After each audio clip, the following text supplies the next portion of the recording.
Hello दोस्तों, geographer YouTube channel में आपका सभी का स्वागत है। कंटिन्यू करते हैं अपनी सीरीज को। सिक्स्थ क्लास की सेकंड चैप्टर है हमारा ज्योग्राफी का। इसको करते हैं। चैप्टर का क्या नाम है? ग्लोब एवं देशांतर। पिछले अध्याय में आप पढ़ चुके हैं कि हमारी पृथ्वी गोलाकार नहीं है। ये उत्तर एवं दक्षिण ध्रुव में थोड़ी चपटी और मध्य में थोड़ी उभरी हुई है। यानी क्या कहना चाह रहा है कि जो हमारी पृथ्वी है वो जैसे कुछ ऐसी शेप में है, और ये शेप जो नॉर्थ पोल है, साउथ पोल है, ये क्या है, थोड़े अंदर की ओर क्या है, चिपटे। और जो हमारी भूमध्य रेखा है, जो 0 डिग्री लाइन है, ये क्या है, थोड़ी यहाँ से क्या है, उभरी हुई है, बाहर की तरफ उभरी हुई है। ये कहना चाह रहा है। क्या आप कल्पना कर सकते हैं कि कैसी दिखती है? इस संबंध में जानकारी प्राप्त करने के लिए अपनी कक्षा में सावधानीपूर्वक ग्लोब को देखिए।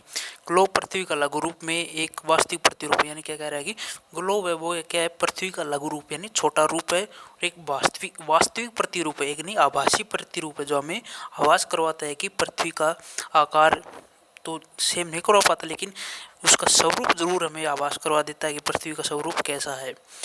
ग्लोब विभिन्न प्रकार के आकार के और प्रकार के होते हैं। ग्लोब बड़े भी होते हैं, छोटे भी होते हैं। ग्लोब आसानी से एक स्थान से दूसरे स्थान पर ले जाए जा सकते। पॉकेट में रखे योग्य छोटे ग्लोब गुब्बारे जैसे ग्लोब, जिन्हें हवा भरी जा सकती है एवं आसानी से एक स्थान से दूसरे स्थान पर ले जाए जा सकते हैं। ग्लोब स्थिर नहीं होते, उसी प्रकार घुमाया जा सकता है जैसे कुम्हार का पहिया या लट्टू घूमता है। यानी ग्लोब को हम ग्लोब होता है वो स्थिर नहीं होता है, नहीं एक वो घूमता रहता है।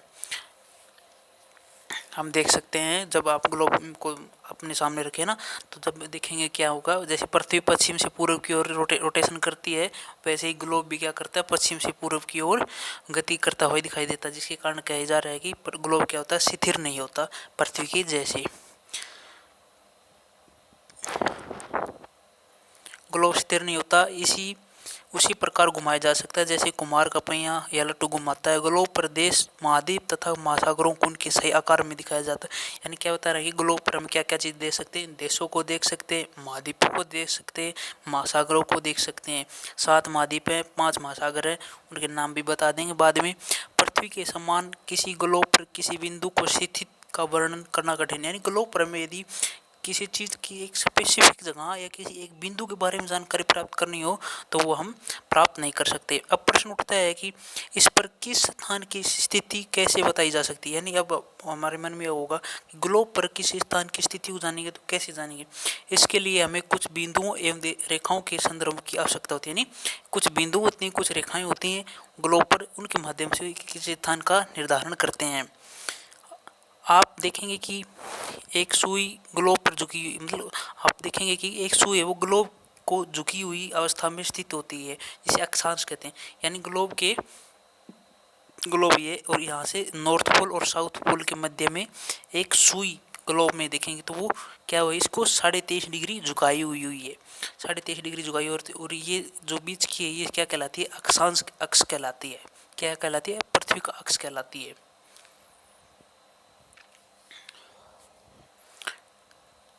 इसे क्या कहते हैं, अक्षांश अक्ष कहा जाता है। ग्लोब पर वे दो बिंदु जिसका पर सुई गुजरी हुई है उसे उत्तर एवं दक्षिण ध्रुव, यानी ग्लोब पर जो अक्षांश अक्ष है ना, जिस पे क्या है कि उत्तर और ये क्या है, नॉर्थ पोल और साउथ पोल के आपस में जोड़ने वाली रेखा है, यानी आंतरिक रूप से जोड़ने वाली जो रेखा है वो क्या है, अक्ष है हमारा। अक्ष दक्षिण ध्रुव। ग्लोब को इस सुई के चारों ओर पृथ्वी की भांति पश्चिम से पूर्व की ओर घुमाया जा सकता है। यानी बता रहा है कि जब इस अक्ष के चारों ओर पृथ्वी को पश्चिम से पूर्व की ओर घुमाया जा सकता है, जैसे पृथ्वी वास्तविक तरह घूमती है वैसे ग्लोब को भी पश्चिम से पूर्व की ओर घुमाया जा सकता है। लेकिन याद रखने इन दोनों में एक अंतर है, पृथ्वी में वास्तव में ऐसी कोई सुई नहीं है। यानी क्या कह रहा है कि ग्लोब के अंदर तो ऐसी है जो नॉर्थ और पोल साउथ पोल को जोड़ रही है, लेकिन वास्तविक में जब पृथ्वी का अध्ययन करेंगे तो उसमें पता चलेगा कि पृथ्वी के अंदर वास्तविक कोई ऐसी अक्ष रेखा नहीं है।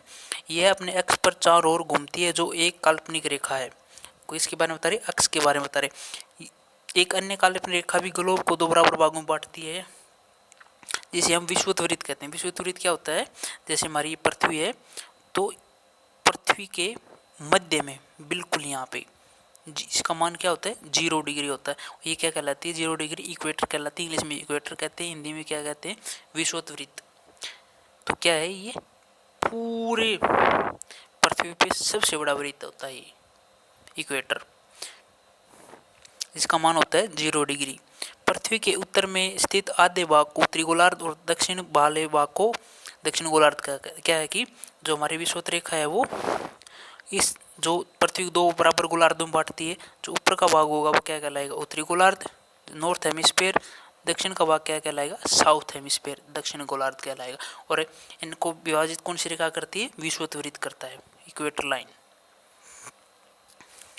इस प्रकार विषुवत वृत्त पृथ्वी पर एक काल्पनिक वृत्त बनाती है और एवं यह पृथ्वी के विभिन्न स्थानों की स्थिति बताने और सबसे महत्वपूर्ण संदर्भ बिंदु है। विषुवत वृत्त से ध्रुव तक स्थित सभी समांतर वृत्त को अक्षांश कहा जाता है। यानी क्या कह रहे हैं कि अक्षांश रेखाएं क्या होती हैं विषुवत वृत्त इक्वेटर के समांतर खींची गई सभी लाइनें क्या कहलाएंगी अक्षांश रेखाएं कहलाएंगी। अक्षांश को अंश में मापा जाता है यानी डिग्री में मापा जाता है, अंश में मापा जाता है। विषुवत वृत्त शून्य अंश या अक्षांश पर दर्शाती है यानी जो विषुवत रेखा होगी उसका क्या मान होगा 0 डिग्री होगा। जो कि विषुवत वृत्त से दोनों तरफ ध्रुवों के बीच की दूरी पृथ्वी के चारों ओर के वृत्त के 1/4 होती है। अतः इसका माप हम होगा कि 3.5 डिग्री 360 डिग्री ये अंश और 1/4 यानी ये कुछ नहीं है कोई काम का नहीं है। इस प्रकार विषुवत वृत्त की उत्तरी की सभी समांतर रेखाओं को उत्तरी अक्षांश यानी क्या कह रहा है कि जो विषुवत वृत्त के उत्तर में होंगी उन क्या कहेंगे उत्तरी अक्षांश रेखा कहलाएंगे। जो विषुवत वृत्त के दक्षिण में स्थित होंगी सभी को क्या कहलाएंगे दक्षिण अक्षांश कहलाएंगी। इसलिए प्रत्येक अक्षांश के मान के साथ उसकी दिशा यानी क्या होता है कि जैसे हम ये हो गई क्या हो गई हमारी विषुवत रेखा होगी।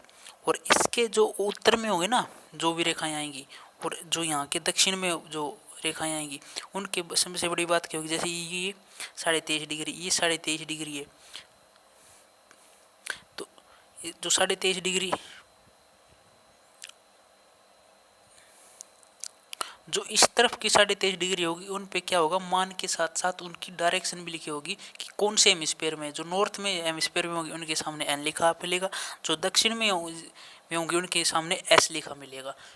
और 0 डिग्री से ऊपर की रेखाओं में एन और 0 डिग्री से नीचे की होंगी उन्हें साउथ यानी एस लिखा मिलता है। लेकिन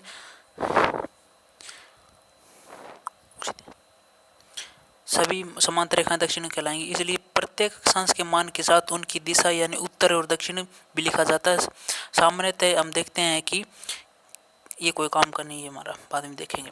महत्वपूर्ण अक्षांश रेखाएं पढ़ लेते हैं। विषुवत वृत्त 0 डिग्री, उत्तरी ध्रुव 90 डिग्री, नॉर्थ पोल होगा मान क्या होगा 90 डिग्री नॉर्थ, दक्षिणी ध्रुव का मान होगा 90 डिग्री दक्षिण। इसके अतिरिक्त 4 महत्वपूर्ण अक्षांश रेखाएं भी होती हैं जो हम यहाँ पे देख सकते हैं। पहली क्या है थोड़े जूम कर देता हूँ, ये देखो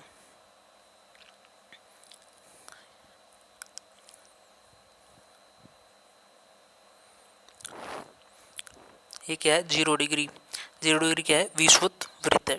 23.5 डिग्री का मान जो उत्तर लिखा है ना वो है नॉर्थ डायरेक्शन को दिखा रहा है यानी उत्तरी गोलार्ध को दिखा रहा है।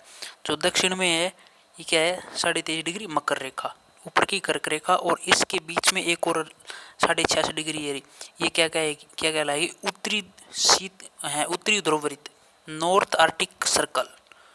और ये क्या है दक्षिणी ध्रुव वृत्त साउथ पोल सर्कल कहते हैं इसे। इसका मान क्या है 86.5 डिग्री साउथ और इसका क्या है 86.5 डिग्री नॉर्थ। और जो 90 डिग्री की होगी वो क्या कहलाएगी नॉर्थ पोल और 90 डिग्री साउथ होगी उसे साउथ पोल कहेंगे।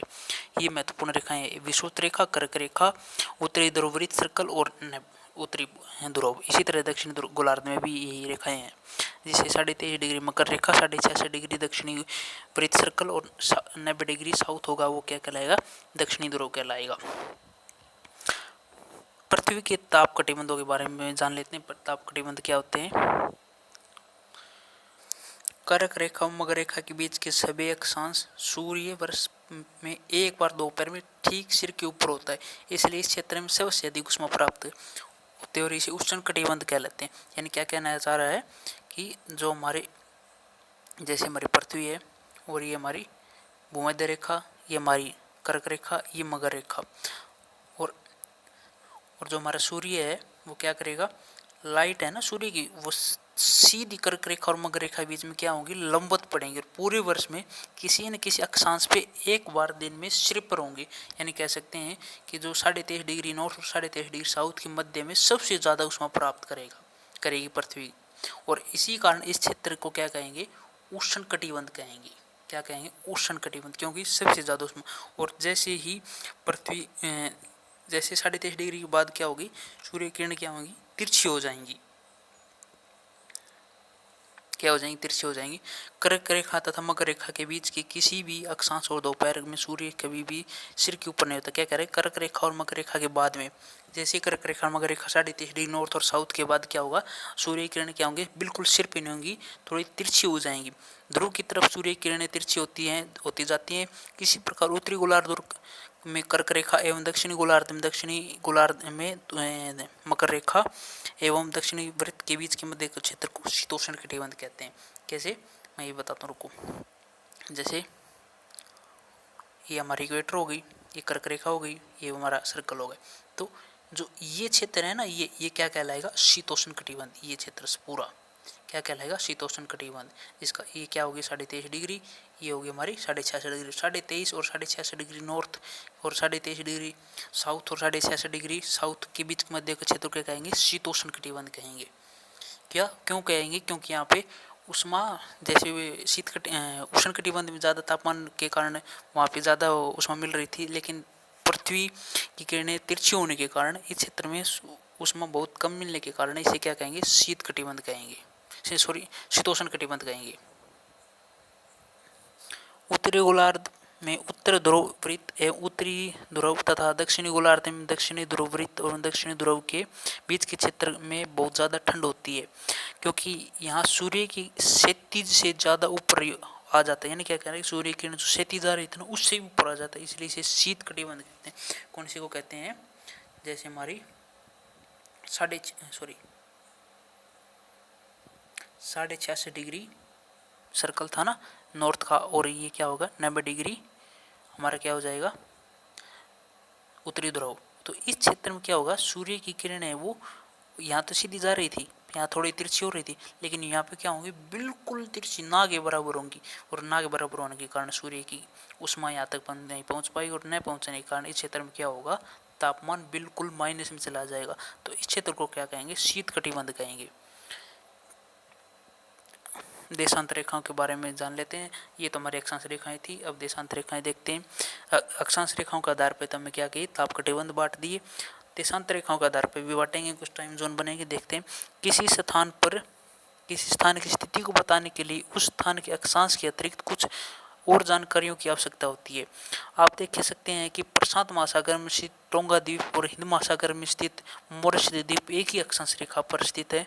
उनकी सही स्थिति जानने के लिए यह पता करना कि उत्तरी ध्रुव को दक्षिण ध्रुव से जोड़ने वाली संदर्भ रेखा से पूर्व व पश्चिम की ओर इन स्थानों की दूरी कितनी है। इस संदर्भ में रेखाओं और देशांतर या मात्राओं देशांतर या अंतर कहते हैं। उनके बीच की दूरी को देशांतर रेखा अक्षांशों में मापा जाता है। प्रत्येक अंश को मिनट सेकंडों में विभाजित किया गया है। ये अर्धवृत्त हैं, उनके बीच की दूरी ध्रुवों की तरफ बढ़ने पर घटती चली जाती है। मतलब क्या कह रहा है कि जैसे हमारी अक्षांश रेखाएं थी ना, अक्षांश रेखाएं तो क्या थी, ऐसी थी। और इसी तरह क्या कर रखा है, 0 डिग्री GMT लाइन है, Greenwich median time line 0 degree है। तो इसके समांतर ऐसी खींची गई, नॉर्थ से दक्षिण की ओर, उत्तर से दक्षिण की ओर, नॉर्थ टू साउथ, उत्तरी ध्रुव से दक्षिणी ध्रुव की ओर। तो क्या बता रखा है कि इनके बीच की दूरी भूमध्य रेखा पर सबसे ज़्यादा होती है और उत्तर की ओर जाने पर घटती चली जाती है। जैसे दक्षिण की तरफ जाते हैं तो भी घटती चली जाती है, ये कहना चाह रहा है। ध्रुवों की तरफ घटती चली जाती है और ध्रुवों पर ही शून्य हो जाती है इनकी देशांतर रेखाओं के बीच की दूरी, जहाँ सभी देशांतर या मात्रा आपस में मिलती हैं नॉर्थ पोल और साउथ पोल पर। अक्षांश रेखाओं में विभिन्न सभी देशांतर या मात्राओं की लंबाई समान होती है, इसलिए इन्हें सिर्फ मुख्य संख्याओं में व्यक्त किया जाए। क्या कह रहा है कि अक्षांश रेखाओं से भिन्न सभी देशांतर या मात्राओं की लंबाई समान होती है,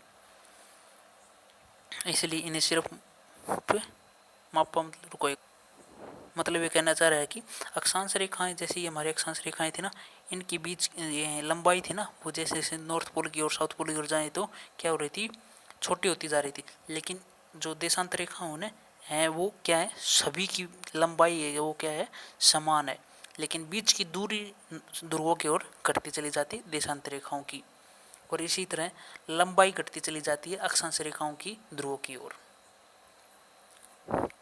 इसलिए इन्हें सिर्फ मुख्य संख्याओं में व्यक्त करना कठिन है। तभी सभी देशों ने निश्चय किया कि ग्रीनविच, जहां ब्रिटिश राज्य की वेधशाला स्थित है, से गुजरने वाली यामोत्र से पूर्व और पश्चिम की ओर गिनती शुरू की गई। यानी क्या कह रहे हैं कि जो 0 डिग्री देशांतर रेखा है, उसके पूर्व के भाग को क्या कहा गया, पूर्वी गोलार्ध, और दक्षिण के भाग को दक्षिणी गोलार्ध कहा गया है।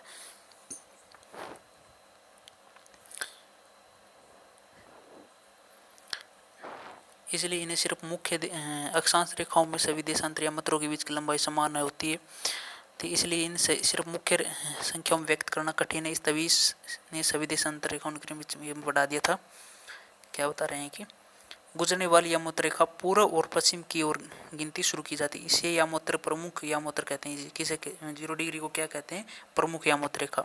इसका मान 0 डिग्री देशांतर, जहां यहाँ से हम 180 डिग्री पूर्व और 180 डिग्री पश्चिम तक गणना कर सकते हैं। क्या कह रहा है कि जैसे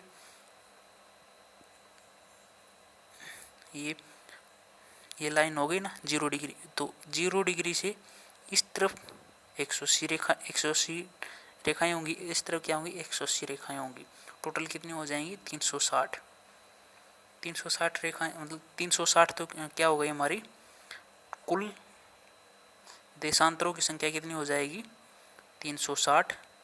क्यों, 180 डिग्री पूर्वी गोलार्ध में, दक्षिण गोलार्ध में, 180 डिग्री कितनी हो जाएंगी पूर्वी गोलार्ध में, सॉरी पश्चिमी गोलार्ध और पूर्वी गोलार्ध की तीनों मिला के 180 कितनी हो जाएंगी, दोनों मिला के 360 हो जाएंगी। इसी तरह हम यदि अक्षांशों की बात करें कि अक्षांश कितनी है, तो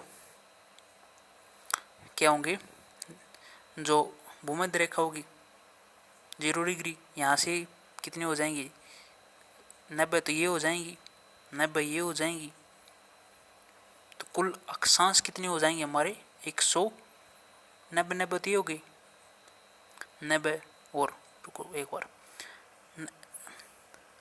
90 अक्षांश तो उत्तरी गोलार्ध के हो गए, 90 अक्षांश हो गए दक्षिणी गोलार्ध के, और जो एक बची हुई है जो 0 डिग्री लाइन है उसे भी शामिल करेंगे, वो भी एक अक्षांश है। तो टोटल कितने हो जाएंगे अक्षांश, 181 अक्षांशों की बात कर रहे हैं, 181 अक्षांश हो जाएंगे। और इसी में हम देखेंगे ना, अक्षांश रेखाओं की बात करेंगे तो अक्षांश रेखाएं कितनी हो जाएंगी, 179 कैसे हो जाएंगी, दो कम कैसे हो जाती हैं, ये बताता हूँ, रुको देखो। जैसे हमारी ग्लोब है, तो ग्लोब पर 90 डिग्री नॉर्थ है ना, और 90 डिग्री साउथ है, वो क्या है, रेखा न हो के एक बिंदु है, वो पॉइंट है वो। और इस तरह भी दक्षिण गोलार्ध में भी साउथ पोल है, वो क्या एक पॉइंट है। तो पॉइंट को थोड़ी हम लाइन मान लेंगे, जबकि सभी रेखाएं क्या है, सभी लाइनें क्या है, अक्षांश क्या है, एक लाइनें है, लेकिन नॉर्थ और पोल साउथ पोल क्या है, एक बिंदु है। तो इसी कारण क्या होगा, टोटल कितनी हो जाएंगे हमारे अक्षांश रेखाएं 179, और टोटल अक्षांश कितने हो जाएंगे 181। ये याद रखना सिर्फ।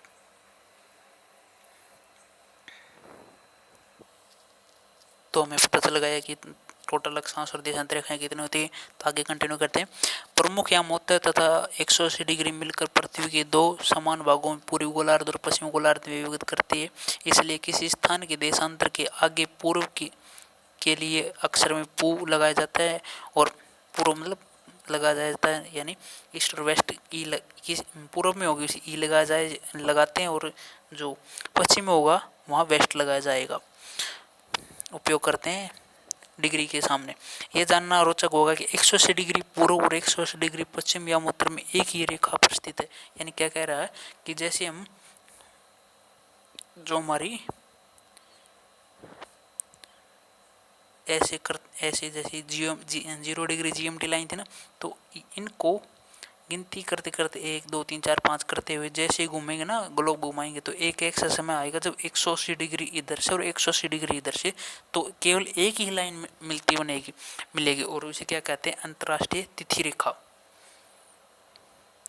क्योंकि वही क्या है, प्रशांत महासागर के, मुख्य रूप से प्रशांत महासागर के में से वो गुजरती है, और जिसमें क्या होता है कि इस तरफ होगा उसमें दिन होगा, इस तरफ होगा रात होगी, तो क्या करती है वो दिन और रात का विभाजन करती है, 180 डिग्री लाइन होगी वो।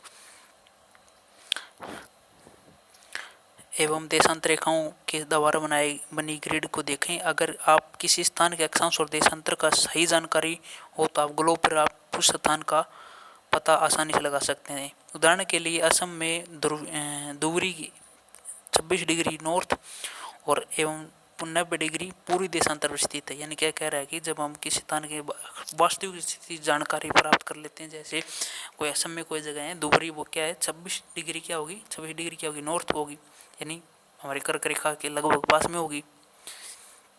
और पूर्व में क्या करी 90 डिग्री होगी, यानी पूर्वी गोलार्ध की बात कर रहे हैं, ये लगा रखे हैं यहाँ पे, तो क्या होगा इस तरफ होगी। तो हम दोनों को देखेंगे तो क्या होगा, लगभग कुछ उसकी यहाँ से उसकी लोकेशन मिलेगी। अब उस बिंदु को देखा जाए तो दोनों रेखा एक दूसरे को काटती मिलेगी, यानी हम कह सकते हैं कि अक्षांश और देशांतर रेखाओं के खींचने के बाद जब दो रेखाएं आपस में किसी स्थान पर काटेंगी तो उस स्थान की वास्तविक स्थिति को हमें क्या कहलाएंगी, दर्शाएंगे वो। अब उस स्थान को देखा जा सकता है और वे एक दूसरे को काटती हुई दिखाई देंगी। यह बिंदु धुबरी के सही स्थिति को अवगत करवाएगा। इसलिए इसको हम समझने के लिए कागज पर असमान दूरी वाली क्षैतिज ऊर्ध्वाधर रेखाओं की संख्या 1 2 3 4 और क्षैतिज रेखाओं को अक्षरों में विभाजित कर सकते हैं। तो ये मैंने बता दिया, मतलब कहना कि क्या चाह रहा है, जैसे हमारी ये पृथ्वी है तो अक्षांश रेखाएं तो ऐसी होंगी और देशांतर रेखा ऐसी होगी। तो किसी स्थान की हम निर्धारण कर रहे हैं तो क्या होगा, जैसे ये लाइन है तो यहाँ पे अक्षांश भी है देशांतर भी, दोनों को काट रही है, तो यहाँ पे कोई स्थान होगा जिसकी हम स्थिति को निर्धारण कर सकते हैं, ये कहना चाह रहा है ये देखो हम कुछ टाइम जोन बनाए हुए हैं। 0 डिग्री ये देख सकते हैं, आपको बताता हूँ, ये रे देखो 0 डिग्री ग्रीनिच लाइन, ये ना लंदन से इंग्लैंड से होकर गुजरती है, और इस तरफ के क्या होंगे टाइम जोन में क्या होगा, प्लस का साइन मिलेगा, और इस तरफ क्या होंगे माइनस का, यानी माइनस में पीछे समय में टाइम जोन मिलेगा। और हमारा इंडिया है, देखो इंडिया दिखा देता हूँ, ये रहा 5.5 डिग्री 82 डिग्री लाइन है, वो क्या है इंडिया के लगभग मध्य से होकर जाती है, और इसलिए भारत का IST लाइन बोलते हैं उसे, इंडियन स्टैंडर्ड टाइम लाइन है वो, और उसी के से पूरे भारत का समय का निर्धारण किया जाता है। अब आप देखें कि वृत्त एक है उत्तरी अक्षांश में 1 डिग्री पूर्वी देशांतर में स्थित है, अन्य वृत्त की स्थिति ज्ञात कर सकते हैं। इसमें देख लो कि क्या है, जो देशांतर रेखाएं तो क्या है 1 2 3 4, और क्या गए हैं वो क्या है अक्षांश रेखाएं हैं, तो एक दूसरे को जो प्रतिच्छेद करेंगी उससे हमें पता चल जाएगा कि किसकी कौन सा स्थान कहाँ पे है। देशांतर समय के बारे में बात कर लेते हैं। समय को मापने का सबसे अच्छा स्थान पृथ्वी है, चंद्रमा एवं ग्रहों की गति है, यानी हम किसी स्थान की वास्तविक समय की निर्धारण करना है तो वो क्या है, चंद्रमा और ग्रहों की क्या तो गति है, और क्या सबसे अच्छी क्या है समय को मापने का, यही बता रखा है। सूर्योदय और सूर्यास्त प्रतिदिन होते हैं, एवं स्वाभाविक है कि ये पूरे विश्व में समय निर्धारण का सबसे अच्छा साधन है। स्थान समय का अनुमान सूर्य की द्वारा बनाने वाली परछाई से लगाया जा सकता है, जो दोपहर में सबसे छोटी और सूर्य उदय और सूर्यास्त के समय सबसे लंबी होती है। ग्रीनविच पर स्थित प्रमुख यामोत्तर पर सूर्य जिस समय आकाश की सबसे ऊंची बिंदु पर होगा उस समय को यामोत्तर पर स्थित सभी स्थानों पर दोपहर होगी। चूंकि पृथ्वी पश्चिम से पूर्व की ओर चक्कर लगाती है, अतः वे स्थान जो ग्रीनविच के पूर्व में स्थित हैं उस समय उनका समय ग्रीनविच में से आगे होगा, तथा पश्चिम में होंगे उनका समय पीछे होगा। समय के अंतर की दर की गणना इन निम्नलिखित विधियों से की जा सकती है। पृथ्वी पर लगभग 24 घंटे में अपने अक्ष पर 360 डिग्री घूम जाती है, अर्थात 1 घंटे में 15 डिग्री एवं 4 मिनट में 1 डिग्री घूम जाती है। इस प्रकार हम ग्रीनविच पर दोपहर के 12 बजते हैं तो ग्रीनविच से 15 डिग्री पूर्व में समय होगा 15 × 4 यानी 60 मिनट, अर्थात ग्रीनविच से समय में 1 घंटे आगे होगा, यानी 0 डिग्री लाइन है उससे क्या होगा, वो क्या होगा 1 घंटे आगे होगा, 60 मिनट आगे होगा। लेकिन 1 घंटे जो एक पीछे होगा, जो मतलब पश्चिमी गोलार्ध में होगा, वो क्या होगा 1 घंटे पीछे होगा, वहाँ सुबह के 11 बजे होंगे। और इसी प्रकार ग्रीनविच में पर दोपहर के 12 बजे होंगे, उसी समय 180 डिग्री पर मध्य रात्रि होगी। यानी क्या कह रहा है कि जो 0 डिग्री की बिल्कुल अपोजिट में होगा, वो जैसे 12 बजे होंगे तो वहाँ पे क्या रात्रि के 12 बजे होंगे। किसी स्थान पर जब सूर्याकाश में अपने उच्चतम बिंदु पर होता है तो दोपहर में उसी घड़ी में दिन के 12 बज जाते हैं। इसी प्रकार घड़ी के द्वारा दिखाया गया समय उस स्थान का स्थानीय समय होगा। आप देख सकते हैं कि दिए गए देशांतर या उत्तर पर सभी स्थानों का स्थानीय मान समान होता है। हम मानक समय क्यों मानते हैं, मतलब जो स्टैंडर्ड टाइम है क्यों मानते हैं, अलग अलग यामोत्तरों पर स्थित स्थानों का स्थानीय समय में अंतर होता है। जैसे हम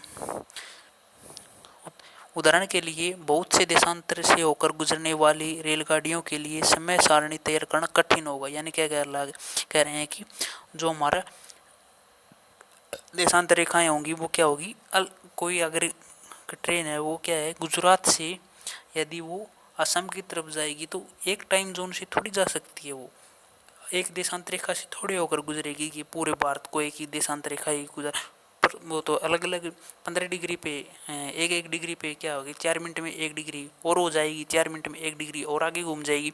तो इसलिए समय का निर्धारण करने के लिए हमें अलग अलग टाइम जोन की आवश्यकता पड़ती है, लेकिन भारत में अभी एक ही है। भारत में गुजरात के द्वारका और असम के डिगुरी स्थान पर समय लगभग 1 घंटे 45 मिनट का अंतर है। क्या क्यों हम देख सकते हैं कि 97 डिग्री और 68 डिग्री का अंतर करेंगे तो लगभग 2 घंटे का अंतर हमें दिखाई देगा। इसलिए यह आवश्यक है कि देश के मध्य भाग से होकर गुजरने वाली किसी यामोत्तर के स्थानीय समय को देश का मानक समय मान लिया जाए। यानी कहना चाह रहा है कि हम 68 डिग्री को भी भारत का समय मुख्य ये टाइम जोन नहीं मान सकते, और 97 डिग्री है उसको भी हम क्या है भारत का मुख्य टाइम जोन नहीं मान सकते। इसलिए इनकी दोनों का औसत देखते हैं तो क्या आता है 82.5 डिग्री आता है। और इसी कारण भारत का समय जो IST लाइन है उसे 82.5 डिग्री माना गया है। इसलिए यह आवश्यक है कि देश के मध्य में भाग से होकर गुजरने वाले किसी यामोत्तर के स्थान को समय को देश को मानक समय माना जाए। यह इस यामोत्तर रेखा के स्थानीय समय को पूरे देश में मानक समय माना जाता है। भारत में 82.5 डिग्री पूर्व पता चला गया ना, पूर्व यानी हमारा जो GMT लाइन है उसकी इसमें है पूर्व में होंगे तो क्या होंगे प्लस में आएगा टाइम, और जो पश्चिम में होंगे उनमें क्या होगा माइनस का साइन आएगा, नहीं वो पीछे होंगे। इस यामोत्तर के स्थान पर समय को पूरे देश को का मानक समय माना जाता है। इसे भारत का मानक समय के नाम से जाना जाता है, IST माना जाता है, इंडियन स्टैंडर्ड टाइम लाइन होती है। कबीर भोपाल के निकट एक छोटे से नगर में रहता है। वह अपने मित्रालोक से कहता है कि वे लोग आज रात्रि नहीं सो पाएंगे। भारत और इंग्लैंड के बीच एक क्रिकेट मैच लंदन में दोपहर के 2 बजे में शुरू होगा, अर्थात भारत के समय अनुसार मैच शाम के 7:30 बजे शुरू होगा। रात्रि देर रात्रि तक समाप्त होगा। क्या आप जान सकते हैं भारत और इंग्लैंड के बीच में क्या समय अंतर है? तो भारत में ग्रीनविच में 82.5 डिग्री में पूर्व में स्थित है। यहाँ का समय ग्रीनविच से 5.5 घंटे आगे है। यानी क्या कह रहा है कि लंदन में जब हम वहाँ पे क्या होगा, यदि दोपहर के 12 बज रहे होंगे ना तो हमारे शाम के 5:30 बजे होंगे। इसलिए जब लंदन में दोपहर के 2 बजे होंगे तो तब भारत में शाम के 7:30 होंगे। क्यों देखते हैं 2 बजे हैं तो भारत लंदन से कितने आगे 82 डिग्री है, तो 82 डिग्री हम कैलकुलेशन करते हैं तो कितना आएगा 5.5 घंटे आएगा। तो 5.5 घंटे 2 और 5.5 घंटे क्या हो जाएंगे 7:30 बज जाएंगे। कुछ देशों में देशांतर विस्तार अधिक होता है जिसके कारण वहाँ एक से अधिक मानक समय, यानी बहुत से ऐसे देश हैं जिनका एक से अधिक टाइम जोन यानी समय अंतर वो अलग अलग लिया गया है। जैसे भारत में तो एक ही है 82 डिग्री, लेकिन बहुत से ऐसे रूस के पास तो बहुत ज़्यादा हैं देखेंगे। उदाहरण के लिए रूस में 11 मानक समय, मतलब रूस में क्या है 11 मानक समय अपनाए गए हैं। पृथ्वी के एक घंटे वाले 24 समय क्षेत्रों को बांटा गया है। यानी जब हम देखते हैं ग्लोब पर तो क्या है, जैसे ये है मैप में तो टोटल कितने 24, ये 0 डिग्री, इससे इधर 12 टाइम जोन है, इधर क्या है 12 टाइम जोन है। और प्रत्येक टाइम जोन के बीच की डिग्री की कितनी है, शायद 15 डिग्री, 30 डिग्री, 60 डिग्री, 45 डिग्री, ऐसे करके ये कुछ टाइम जोन बनाए हुए हैं। और इस प्रत्येक समय क्षेत्र 15 डिग्री देशांतर तक के घेरता है, यानी एक टाइम जोन है वो क्या करता है, पृथ्वी के लगभग 15 डिग्री देशांतर को ये घेरता है। तो हमारा चैप्टर पूरा होता है। आगे यदि आप कहोगे प्रश्न उत्तर करवाएं तो प्रश्न उत्तर भी करवा देंगे, कमेंट में बता देना। हमारा चैप्टर पूरा होता है। तो आपसे आशा करता हूँ यदि कोई डाउट हो तो कमेंट में बता देना। और आज हम हमारे वीडियो का व्यू का एम रखते हैं, कम से कम 10 वीडियो का व्यू आने चाहिए, और 2 लाइक 3 लाइक तो पक्का से पक्का करना। और अगला चैप्टर बहुत जल्दी लाऊंगा। तो यहाँ पे अपनी वीडियो को समाप्त करते हैं।